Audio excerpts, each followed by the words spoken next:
আজ বাঁকুড়ায় অভিষেক বন্দ্যোপাধ্যায়ের সভা রয়েছে। শালতোরা কলেজ মাঠে অভিষেক বন্দ্যোপাধ্যায়ের জনসভা রয়েছে। অভিষেকের সভা ঘিরে ইতিমধ্যেই তৃণমূল কর্মীদের মধ্যে যে প্রস্তুতি, সেই প্রস্তুতি কিন্তু চূড়ান্ত পর্যায়ে রয়েছে। শেষ মুহূর্তে প্রস্তুতি চালাচ্ছেন তৃণমূলের কর্মী সমর্থকরা। অভিষেকের যে জনসভায় সেখানে রেকর্ড জমায়েত হবে বলে দাবি করছে জেলা তৃণমূল নেতৃত্ব। জেলা তৃণমূল কর্মী সমর্থকদের তরফ থেকে এমনটাই দাবি জানানো হচ্ছে। আজ অভিষেক বন্দ্যোপাধ্যায়ের এই সভা রয়েছে বাঁকুড়ায়। অভিষেক বন্দ্যোপাধ্যায়ের জনসভা শালতোরা কলেজ মাঠে অভিষেকের এই জনসভা রয়েছে। অভিষেকের সভা থেকে আজ তৃণমূলের সর্বভারতীয় সাধারণ সম্পাদকের কি বার্তা থাকে, মূলত বিধানসভা নির্বাচনকে মাথায় রেখে সেদিকে নজর থাকবে আমাদের। তার পাশাপাশি আপনারা জানেন ইতিমধ্যেই রাজ্যে এসআইআর অর্থাৎ স্পেশাল ইন্টেন্সিভ রিভিশনের যে প্রক্রিয়া চলছে রাজ্য জুড়ে, এবং সেখানেই আমরা দেখেছি যে খসড়া তালিকা প্রকাশিত হয়েছে। সেখানে কিন্তু দেখাই গিয়েছে যে বাঁকুড়া থেকে 1,32,821 জনের নামও বাদ গিয়েছে। সে বিষয়ে আজ অভিষেক কি বলেন, নজর থাকবে সেদিকে। তার পাশাপাশি আইপ্যাক দপ্তরে ইডির তল্লাশি অভিযান, সে নিয়েও কি আজ সুর চড়াবেন অভিষেক, সেই প্রশ্ন তুলছেন রাজনৈতিক মহলের একাংশ। এবং সেদিকে কোনো বার্তা থাকে কিনা অভিষেকের তৃণমূল কর্মী সমর্থকদের উদ্দেশ্যে, অবশ্যই সেদিকে নজর রয়েছে আমাদের। সভা ঘিরে ইতিমধ্যেই তৃণমূল কর্মীদের প্রস্তুতি দেখা যাচ্ছে। অভিষেকের সভায় রেকর্ড জমায়েত হবে বলে দাবি করছে তৃণমূল কংগ্রেস নেতৃত্ব। আজ বাঁকুড়ায় অভিষেক বন্দ্যোপাধ্যায়ের সভা রয়েছে। শালতোরা কলেজ মাঠে অভিষেক বন্দ্যোপাধ্যায়ের এই জনসভা। সভা ঘিরে তৃণমূলের কর্মী সমর্থকদের যে প্রস্তুতি, সেই প্রস্তুতি কিন্তু তারা ইতিমধ্যেই চালাচ্ছেন। শেষ মুহূর্তের প্রস্তুতি চালাচ্ছে তৃণমূলের কর্মী সমর্থকরা। আজ বাঁকুড়ায় অভিষেক বন্দ্যোপাধ্যায়ের সভা রয়েছে।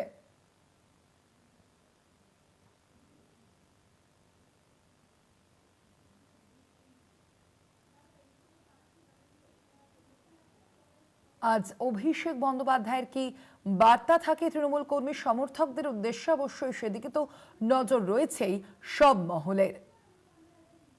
চলতি বছরেই বিধানসভা নির্বাচন রয়েছে রাজ্যে, আপনারা জানেন, এবং সেই বিধানসভা নির্বাচনকে মাথায় রেখেই কিন্তু একাধিক যে জনসভা করছেন তৃণমূলের শীর্ষ নেতৃত্ব, তৃণমূলের সর্বভারতীয় সাধারণ সম্পাদক একাধিক জনসভা করছে বিভিন্ন জেলায় জেলায়। এবং সেই জনসভা থেকে আজ বাঁকুড়ার এই জনসভা থেকে অভিষেকের কি বার্তা থাকে, নজর থাকবে সেদিকে।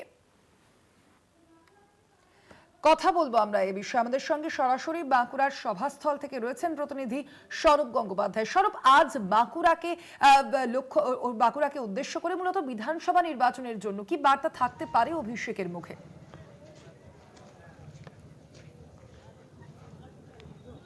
সোনাল, দেখো, একেবারেই তাৎপর্যপূর্ণ একটা প্রশ্ন। কারণ অভিষেক বন্দ্যোপাধ্যায়ের সভা দলীয় কর্মীদের কাছে অবশ্যই একটা প্রাপ্তি থাকবেই, যে আজকের এই সভামঞ্চ থেকে রণসংকল্প সভা এবং যতই করো হামলা আবার জিতবে বাংলা, যেভাবে পোস্টার এবং প্ল্যাকার্ডে পুরো ছেয়ে গিয়েছে শালতোড়া নেতাজি সেন্টার কলেজ মাঠে। এবং এই কলেজ মাঠ থেকে অভিষেক বন্দ্যোপাধ্যায় দলের নেতাকর্মীদের উদ্দেশ্যে কি বার্তা দিবেন সেটা শোনার জন্য মুখিয়ে রয়েছেন দলের নেতা কর্মীরা। কারণ বেশ কয়েকদিন আগেই বড়জোড়াতে মমতা বন্দ্যোপাধ্যায় সভা করেছেন, তারপরই অভিষেকের বন্দ্যোপাধ্যায়ের একটা সভা। তৃণমূল কংগ্রেস, তৃণমূল বাঁকুড়া জেলা নেতৃত্ব, বিষ্ণুপুর সাংগঠনিক জেলা তৃণমূল নেতৃত্বের কাছে একটা বড় অক্সিজেন বলে মনে করছেন রাজনৈতিক বিশ্লেষকরা। কারণ অভিষেক বন্দ্যোপাধ্যায়ের সভা এবং এই মঞ্চ থেকে যে মঞ্চগুলো থেকে অভিষেক বন্দ্যোপাধ্যায় সভা করেছে, আগাম যদি মঞ্চগুলো একটু দেখা যায়, যে অভিষেক বন্দ্যোপাধ্যায় সেই মঞ্চগুলো থেকে বিভিন্ন বিষয় নিয়ে সরব হয়েছেন।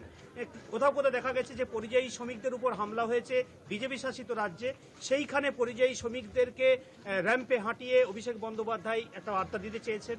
পাশাপাশি এশিয়ার আতঙ্কে যেভাবে মানুষের হয়রানি হচ্ছে, যেভাবে মানুষজনের সমস্যা হচ্ছে, সেই কথাটাও কিন্তু মঞ্চ থেকে তাদেরকে সামনে রেখে তিনি বোঝাতে চেয়েছেন। এই যে বিষয়গুলো রয়েছে, এই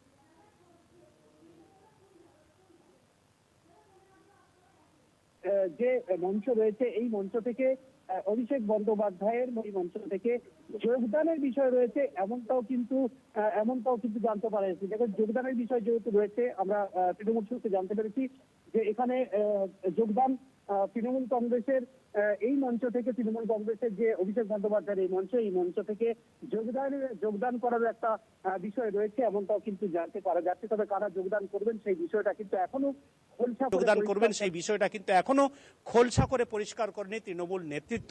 তবে যেটা মনে করা হচ্ছে, আজকের এই সভা মঞ্চ থেকে অভিষেক বন্দ্যোপাধ্যায় বিগত যে মঞ্চগুলি থেকে রণসংকল্প সভা থেকে যেভাবে তিনি দলের কর্মীর উদ্দেশ্যে বার্তা দিয়েছেন, এই মঞ্চ থেকেও তিনি সেই একই বার্তা দেবেন।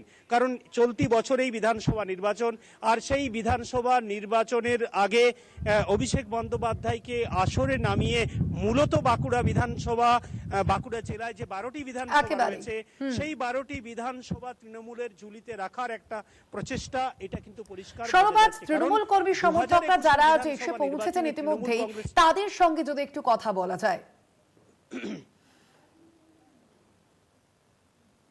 একেবারেই সোনালী, দেখো আমি যে জোনে রয়েছি এখানে এখনো পর্যন্ত এখানে তৃণমূলের কর্মীদের প্রবেশ করানো হয়নি, কারণ এই জোনটা অত্যন্ত একটি গুরুত্বপূর্ণ জোন। এখানে পুলিশ পার্সোনালরা রয়েছেন, তাদের ফোর্স ডিপ্লয়মেন্ট চলছে। কোথায় কোথায় নিরাপত্তা রক্ষীদের রাখা হবে, কিভাবে সাজানো হচ্ছে নিরাপত্তার বলয়, সেই বলয়গুলো কিন্তু এখান থেকে পরিষ্কার করা হচ্ছে। বিভিন্ন প্রান্ত থেকে পুলিশ কর্মীরা রয়েছেন, আধিকারিকরা রয়েছেন, তাদেরকে এখানে দেখতে পাচ্ছ এখানে পুলিশ কর্মীদের এখানে ব্রিফিং চলছে। সেই ব্রিফিং এর পরই কিন্তু এখান থেকে বিভিন্ন জায়গায় তাদেরকে পোস্টিং করা হবে এবং একে একে আসতে শুরু করছে দলীয় কর্মী সংখ্যা। আমরা পরবর্তীকালে সেই সমস্ত কর্মী সমর্থকদের কাছে অবশ্যই জানার চেষ্টা করব যে আজকের এই সভা থেকে অভিষেক বন্দ্যোপাধ্যায়ের বার্তা শোনার জন্য যারা এসেছেন এবং যারা আসছেন, যারা আসবেন, এবং তারা তাদের কাছে কতটা বড় প্রাপ্তি এই 26-এর বিধানসভা নির্বাচনে। চলতি বছরে যে বিধানসভা নির্বাচন রয়েছে সেই নির্বাচনের আগে তৃণমূল কংগ্রেসের কর্মীদের কাছে একটা কত বড় একটা অক্সিজেন, সেই বিষয়টা কিন্তু অবশ্যই একটা দলের কর্মীদের কাছে, সেটা আমরা অবশ্যই পরবর্তীকালে জানার চেষ্টা করব। কিন্তু অভিষেক বন্দ্যোপাধ্যায়েরকে শালতোড়ার মাটিতে সভা করানো নিয়ে যেটা রাজনৈতিক বিশ্লেষকরা মনে করছেন, 2021-এর বিধানসভা নির্বাচনে শালতোড়া বিধানসভা কেন্দ্রের আসন হাতছাড়া হয়েছিল তৃণমূল কংগ্রেসের। 2021-এর পর 2024-এর লোকসভা নির্বাচন, সেই নির্বাচনের নিরিখে শালতোড়া বিধানসভায় তৃণমূল কংগ্রেস আবার এগিয়ে যায় এবং এই যে এগিয়ে যাওয়া পরবর্তীকালে এই যে আসন্ন বিধানসভা নির্বাচন, সেই বিধানসভা নির্বাচনে শালতোড়া বিধানসভার আসনকে ধরে রাখা, পুনরুদ্ধার করা যেমন একটা লক্ষ্য রয়েছে, পাশাপাশি বাঁকুড়া জেলাতে যে সমস্ত বিধানসভা কেন্দ্রগুলিতে তৃণমূল কংগ্রেস পিছিয়ে রয়েছে বা তৃণমূল কংগ্রেস যেগুলোতে হাতছাড়া হয়েছিল, সেই আসনগুলিকে আবার দখল করা। এই মঞ্চ থেকে অভিষেক বন্দ্যোপাধ্যায় দলের কর্মীদের উদ্দেশ্যে কি বার্তা দিবেন সেটাই কিন্তু শোনার জন্য মুখিয়ে রয়েছেন দলের নেতা কর্মী এবং সমর্থকরা। আরেকটা বিষয় যেটা বললাম যে আজকের এই সভামঞ্চ থেকে একটা যোগদান পর্ব রয়েছে, তবে কারা যোগদান করছে সেই বিষয়টা কিন্তু তৃণমূল এখনো পর্যন্ত পরিষ্কার করে না জানানো। আমরা তৃণমূল সূত্রে যেটা জানতে পারছি যে আজকের এই মঞ্চ থেকে কিন্তু বেশ কয়েকজন নেতা, অন্য দল থেকে নেতারা আজকে তৃণমূল কংগ্রেসে যোগদান করবেন অভিষেক বন্দ্যোপাধ্যায়ের হাত ধরে এবং সেই বিষয়টা কিছুক্ষণের মধ্যেই হয়তো পরিষ্কার হয়ে যাবে। তবে অভিষেক বন্দ্যোপাধ্যায় একটা নাগাদ এই যে কলেজ মাঠ রয়েছে, সেই কলেজ মাঠের পিছনে যে হেলিপ্যাড রয়েছে সেখানে নামার কথা, তারপর মঞ্চে আসবেন। মঞ্চে এসে যে বিশাল মঞ্চ করা হয়েছে এবং বিশাল একটা জমায়েত করার পরিকল্পনা যে তৃণমূল কংগ্রেস দাবি করছে যে আজকে রেকর্ড সংখ্যক মানুষের জমায়েত হবে। যেভাবে অভিষেক বন্দ্যোপাধ্যায়ের সভাগুলিতে মানুষের ভিড়, দলের কর্মী সমর্থকের ভিড় উপচে পড়েছে, আজকের এই শালতোড়া নেতাজি সেন্টেনারি কলেজ মাঠেও রেকর্ড ভিড় করে বিরোধী দলকে একটা বড় ধরনের একটা চ্যালেঞ্জের মুখে ফেলার একটা তৃণমূল কংগ্রেসের একটা পরিকল্পনা। এবং তৃণমূল নেতৃত্ব যেটা মনে করছে 26-এর বিধানসভা নির্বাচনের আগে আগাম অভিষেক বন্দ্যোপাধ্যায় এর এই সভা দলের কাছে অত্যন্ত একটা গুরুত্বপূর্ণ বিষয়। কারণ কিছুদিন আগে মমতা বন্দ্যোপাধ্যায় সভা করেছেন বড়জোড়ার মাঠে, আবার ফের অভিষেক বন্দ্যোপাধ্যায়ের সভা। রীতিমতো দলের কর্মীরা মুখিয়ে রয়েছেন আজকের এই সভাস্থল থেকে মাইক্রোফোন হাতে প্রকাশ্যে অভিষেক বন্দ্যোপাধ্যায় র্যাম্পে হাঁটতে হাঁটতে দলের কর্মীদের উদ্দেশ্যে তিনি কি বার্তা দেন সেটা শোনার জন্য মুখিয়ে রয়েছেন দলের নেতা কর্মীরা।